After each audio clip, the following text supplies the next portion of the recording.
Good morning. Grateful, blessed to be here as always. Top of the morning. Um, Today I'm just gonna be talking about again. Just gonna be on Kody Lott.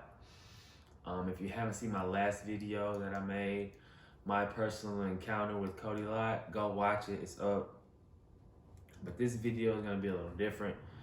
I was told in my last video that I should have informed y'all on what he did. Who did he murder? How did he get caught? So this video, I'm gonna touch on that and just basically on everything that led up to what took place. So Kody, he's from Wichita Falls. For those who may not know where that's located, that's northern Texas, very close to Oklahoma.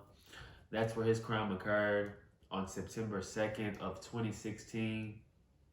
Kody drove to Kingston Drive. He's made this drive plenty of times before because, again, he did talk this over with the devil and they planned it. He saw Lauren and her friend Michaela walking home from school as they do.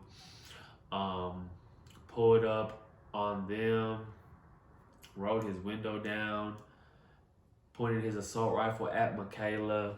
She stated that they made eye contact, and as soon as that happened, she was struck in the chest. Then Kody turned his attention to Lauren and unloading the entire magazine on her, driving off. He said he went home, smoked some weed, watched the news. He wanted to see what they were saying about it. And when he seen that they called his act senseless, he was very upset about that. Because again, he did plan this. He said he talked it over with the devil. They planned it, so to him it wasn't senseless. And ultimately, Lauren was killed. She died on the scene. The coroner stated that she was shot over 15 times. The binder that she was holding at the time was just filled with bullet holes. Thankful to God, Michaela, she survived the attack. But Kody did state, he told me this straight out of his mouth. If he would have had more ammunition, Michaela, she probably would not be here today. And just thankful to God that he did not have the ammunition that he needed, because that it would have been a tragedy, and it was already it was a tragedy. It was very, the whole situation was, again, it was senseless, and it was heinous. It was to do that to a 13-year-old girl. You can't get no lower than that, man. That's literally the devil himself, man. And like I said in my other video, if you haven't watched it, go watch it. I do believe Kody, he was taken over by the devil himself, Satan himself. How was Kody caught? As some offenders will do, they like to relive it. Kody went back to the scene of the crime, drove by.